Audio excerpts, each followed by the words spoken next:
There's one key contributing factor that's the reason that I think Spencer Rattler take 2 is set up for better success than Spencer Rattler take 1. We got all that and a little bit of lanyard for you on today's episode of Locked On Saints.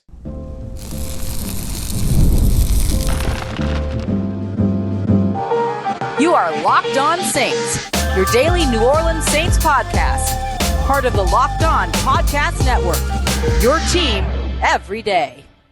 What is good, Who Dat Nation and Who Dat family? I am your host, your friend Ross Jackson, New Orleans native, your New Orleans Saints expert and credentialed member of the media covering those New Orleans Saints as the Saints beat writer over at LouisianaSports.net and Saints analyst with WWL TV. And on today's episode of Locked On Saints, I'm going to tell you why turnovers tell the tale when it comes to Matt LaFleur and the Green Bay Packers, particularly in Lambeau, and what the New Orleans Saints can do about that. We'll take a look at Kendre Miller's exciting opportunity that's ahead of him, especially in a week where Alvin Kamara is unlikely to go on Monday Night Football. And speaking of exciting opportunities, I want to tell you why I think Spencer Rattler should be set up for greater success in his second rendition as a starter than his initial opportunity earlier this season. And a lot of it comes down to Darren Rizzi versus Dennis Allen. We got all that coming up for you on today's episodes, whether it's your first time or your next time. We appreciate you very much for making us your first listen and bringing it every day or here on the show, which is a proud part of Locked On Podcast Network,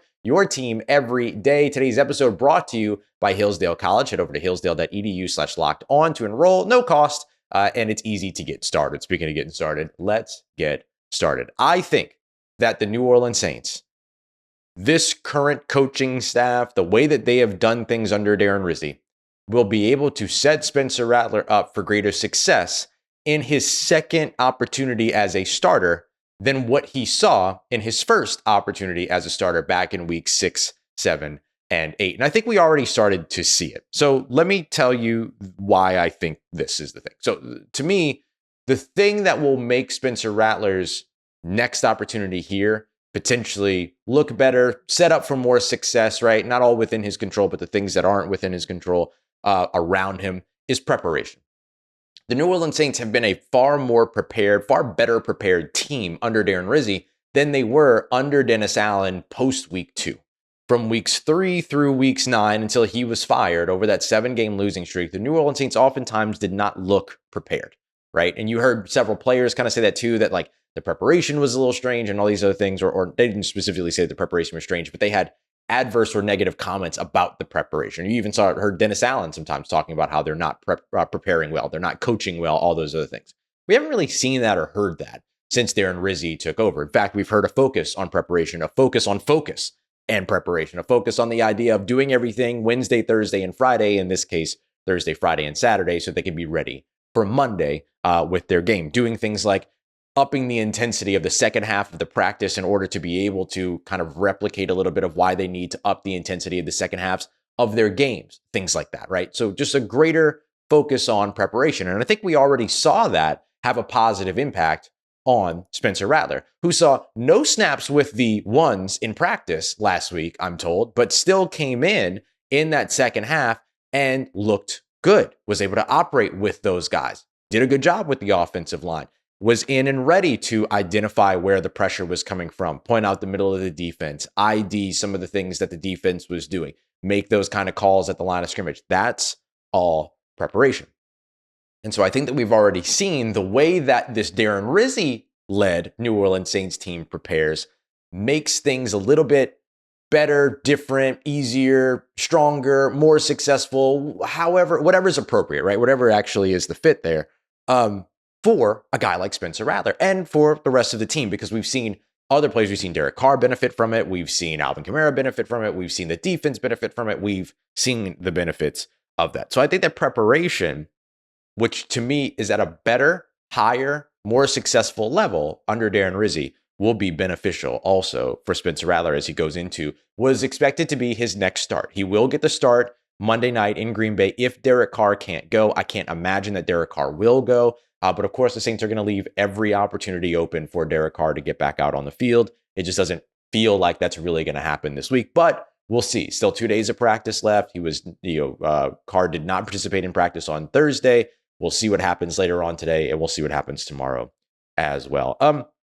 Look, I'm applying the same level of expectation to Spencer Rattler now that I applied to Jake Haener a week ago and that I applied to Spencer Rattler before in those first starts, his first start against Tampa. The thing that I look at when it comes to this is, can you find success? Not can you win the game? Can you find success? Can you generate success?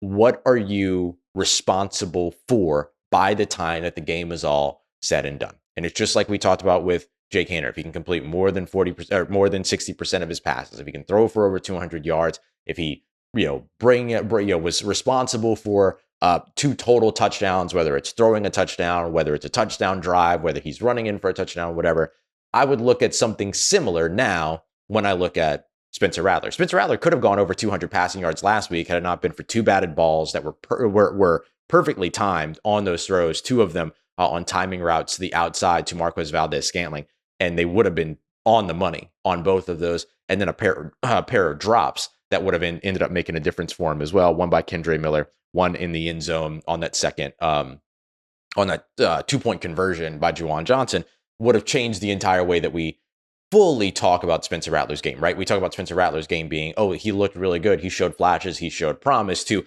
oh, he led a 21-point comeback. You know what I mean? Or a 20-point comeback, a 21-point win. Like, we would have just spoken about it a lot differently. Would have been over 200 yards receiving, probably, things like that. Obviously, the 2-point conversion wouldn't have factored into the yardage, but you get what I'm saying.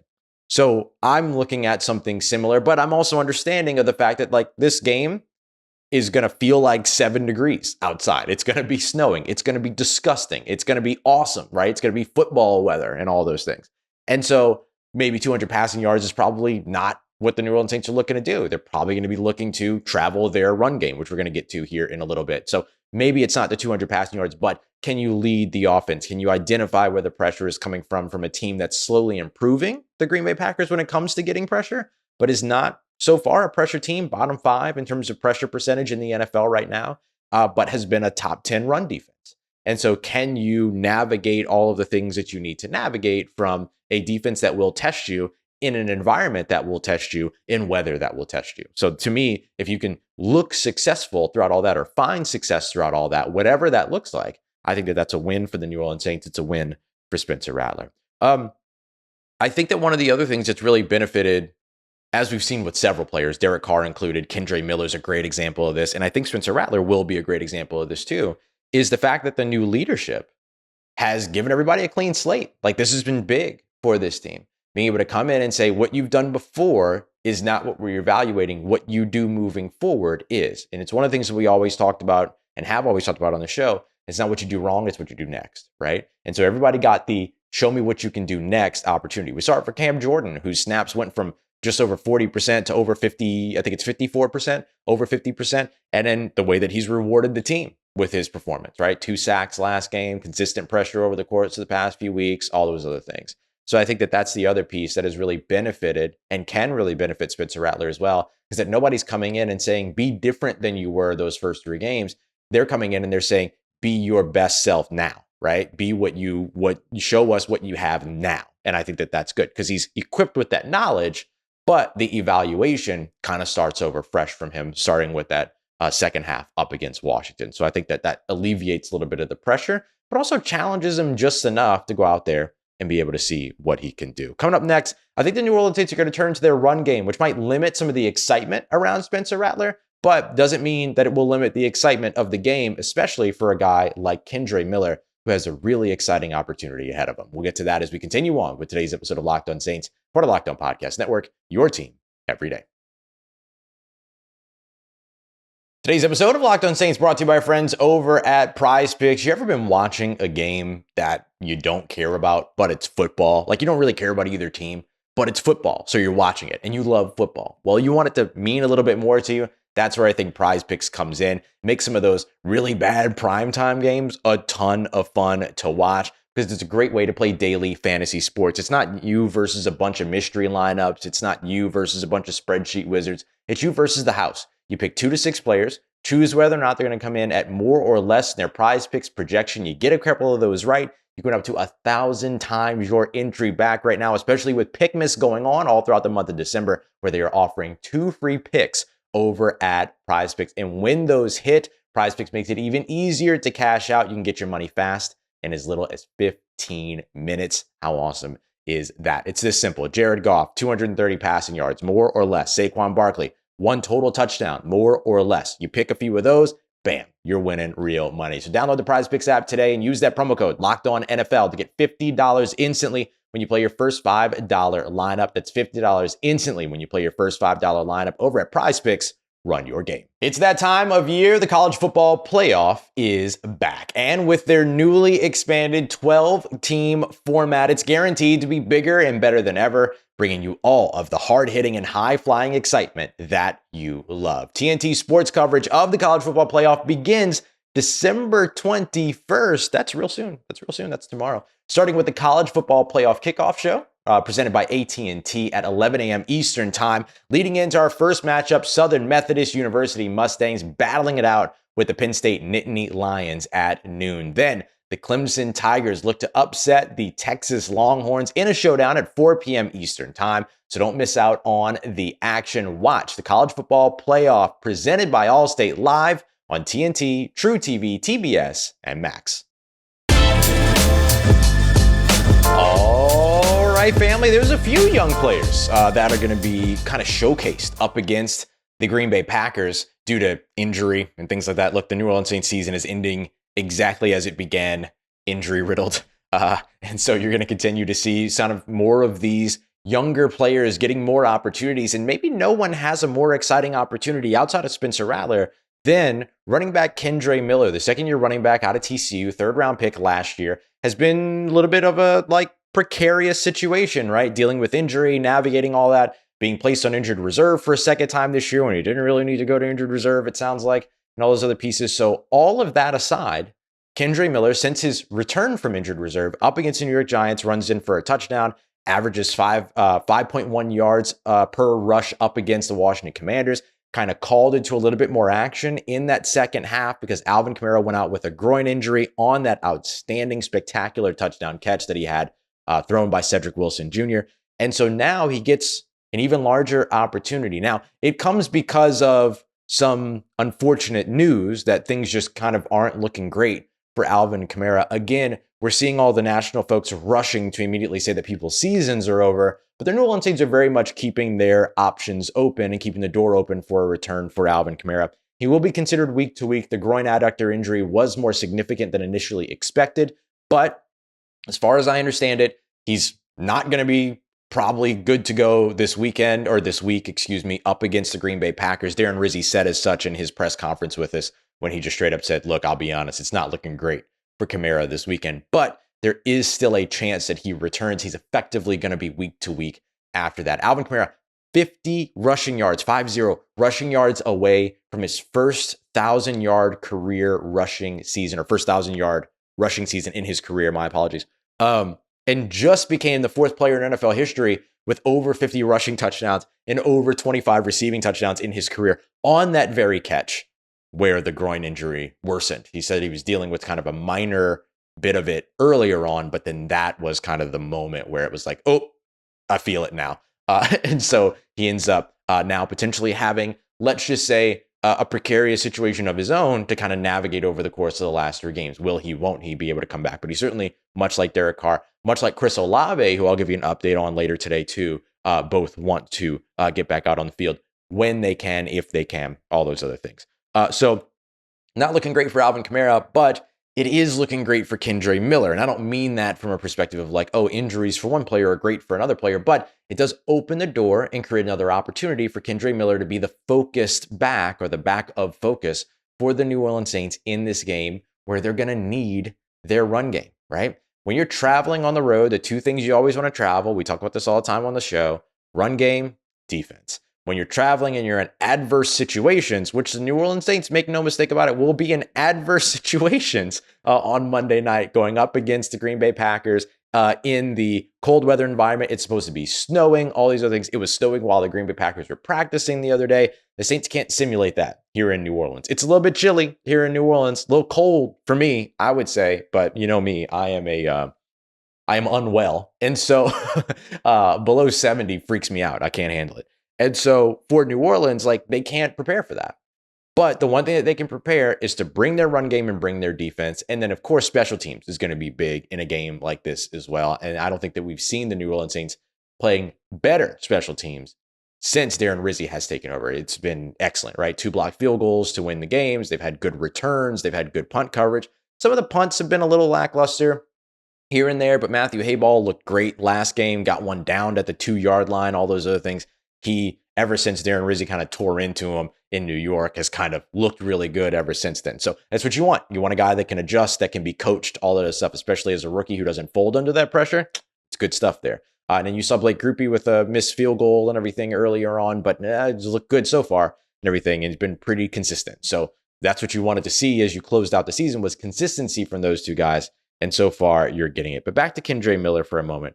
We discussed the preparation for Spencer Rattler. The preparation for Kendre Miller is going to be big here as well. Remember, Kendre's still not learning a new offense. By all intents and purposes, and everything that I've been told, he's caught up on the playbook and all those other things. Those are some of the concerns that Dennis Allen had, but it seems that no one else has those concerns. Shocker. And so the Saints are in a situation instead to where, you still have a guy still that ran a lot of inside zone in college, is asked to run a lot of outside zone here. So for him being the lead back, he's going to have to do a lot of that outside the tackle run game that he didn't necessarily do in college. Will he excel in it with a new opportunity to do something new and add to his skill set, or will he struggle in it a little bit because it's something that he hasn't had to do a massive amount of, or at least not to the volume of which the New Orleans Saints do it, who are still the number 1 team in the NFL with rushes outside the tackles at over 70%. So that's going to be a little bit of that hanging in the balance of the success or struggle of Kendre Miller going into this game. But you got to have a lot of confidence in the guy right now because he's looked great over the course of the past 2 games. The other thing is going to be the injury history, right? I mean, he's somebody that's trying to fight that injury prone tag, but going and playing a cold weather game where every hit hurts 3, 5, 6, 7, 8, 9, 10 times more, that's going to be big, right? That's going to be kind of a big deal for him. So we'll see how he's able to manage that. But this is the type of game to where you got a big physical guy that can go out there, be big and physical, but that also has the breakaway speed, that can one cut, that's got great cutback ability, all these other things that can all work in this environment as well. So definitely a big opportunity here for Kendre Miller to prove that he can be a bit of a workhorse guy, in addition to being the change of pace guy for the, more versatile Alvin Kamara, right? Now, I just say more versatile because, again, 4th player in NFL history with 50 plus rushing yards and 25 plus receiving yards. So pretty big there for Alvin. But it's going to be about the preparation, right? So Usher said, preparations will arise in our lives, and you got to be smart about it. I know it wasn't preparation, but that would be funny. He's like doing side work at a restaurant in the music video, chopping limes or something like that. Preparations. I'm all about it. But all jokes aside, that was so stupid, and I love myself for it. Just love yourself. Just love yourself. We're all weird. It's okay.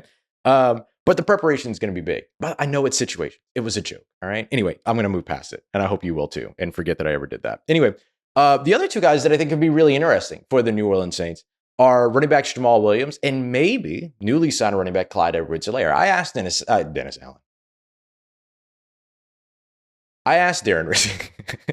I asked Darren Rizzi if there was a chance that we saw Clyde EdwardsHelaire in this game, even though they just signed him on Thursday. And he mentioned that there's a chance, especially with the circumstances and the situation that they're dealing with without the potential without Alvin Kamara, right? The likelihood of not having Alvin Kamara and kind of being in this cold weather game like Clyde EdwardsHelaire, who played the past few years in Kansas City, used to that. Jamal Williams used to play in Green Bay, has played in Detroit where he had to go and play against Green Bay, and has played these cold weather games, has won in Lambeau in these cold weather games. Is this finally an opportunity to see Jamal Williams be asked to do something that's not blocking, right? So here's another opportunity for maybe some of these other running backs to contribute. I'd love to see Clyde EdwardsHelaire as soon as possible in a Saints uniform. How cool a story is that, especially with everything that he's been through and everything that he's dealt with since that 2018 situation, the PTSD, all this other stuff that he's dealt with.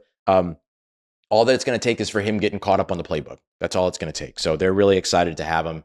Darren Rizzi said that EdwardsHelaire was somebody that they had high on their draft board. He, of course, went in the first round to Kansas City at the end of that round. And so, I'm excited to see him. Maybe we see him this week. Maybe it's not until the Raiders game, which makes sense. He just showed up, got to get caught up on the playbook, all those other things. But leaving the opportunity open there for sure for Clyde EdwardsHelaire to go in there and potentially make an impact in a cold weather game along with Jamal Williams. And, of course, led that group led by Kendre Miller. Coming up next, turnovers, though, are going to be one of the other big things. So how do the New Orleans Saints match up with that and why it's so important? Well, the reason why it's so important is because Green Bay is really, really good when they win the turnover margin at home. I'll tell you just how good as we continue on with today's episode of Locked On Saints, part of Locked On Podcast Network, your team every day.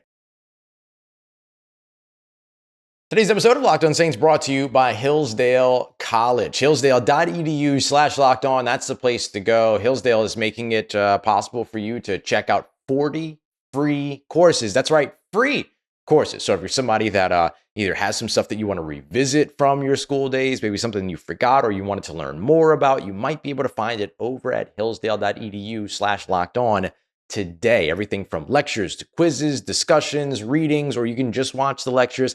It's all at your own pace. You're not up against a curriculum or anything like that. It's just an opportunity for you to learn the great works of William Shakespeare, like Hamlet, Macbeth, and some others. You can dive into logic. You can get into not the rapper, but like logic in the brain.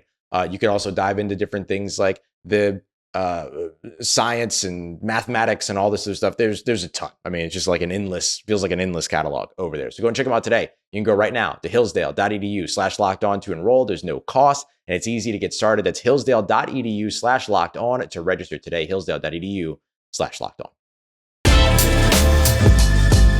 Let's get it, Who Dat Nation. It might be turnovers that tell us everything that we need to know about this game on Monday night between the New Orleans Saints and the Green Bay Packers. The Green Bay Packers really good when they win the turnover battle, especially under Matt LaFleur. Heck of a nugget that Darren Rizzi dropped on us during his Thursday press availability, media availability, when he said that Green Bay is 24-0, undefeated, 24-0 at home under Matt LaFleur when the team wins the turnover margin. And again, that's at home at Lambeau. So the New Orleans Saints, on the other hand, have not been generating turnovers at the rate that they were early on in the season. The Saints generated 14 turnovers over the course of the first 9 games of the season. That was when Dennis Allen was at the helm. Since Dennis Allen has been fired over the course of the last 5 games, the Saints have generated just 2 takeaways, just 2 turnovers. Now, they haven't lost the turnover battle a ton, just twice over the course of those 5 games in the process. So they've done a good job of taking care of the football over on their side, over on the offensive side as well. But they are 1-3 so far this season when they've lost the turnover battle. So a team in the New Orleans Saints with a losing record this season, with losing the turnover margin, going up against a team that at home is 24-0 undefeated under its head coach when they win the turnover differential. So big challenge here. New Orleans Saints would love to get back to the point where they're taking the football away and that they're getting it, that they're getting all that in. But that has not been what this team has been so much so far this season. So big thing to watch there. And by the way, the Green Bay Packers, they don't turn the ball over very much. They are +10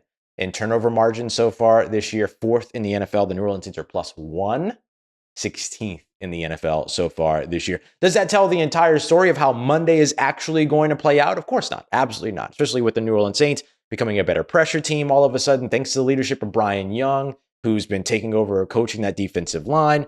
You've seen a little bit more aggression from that New Orleans Saints defense as well. So I think that that's a big piece that you're looking for. But man, like the turnover generation versus the explosive play generation, that's going to be kind of the situation to watch over this one. For all intents and purposes, though, the New Orleans Saints don't give up much in terms of scoring. So around it's just over 21, 22 points per game that they surrender. So New Orleans has been in a situation where they've been able to keep games in reach, or at least manageable for the most part from a scoring perspective, despite not taking the ball away that much. But one of the reasons why they're able to do that is winning that field position battle. So that goes back to special teams and how important that's been. So the Saints have kind of replaced one thing with another. It's not necessarily that hey, I'm going to take the ball away from you, but instead you're going to have to drive the entire length of the field, or get no better than a start at the 30 or whatever. And then that's the way that they've kind of been winning that situation so far this season. So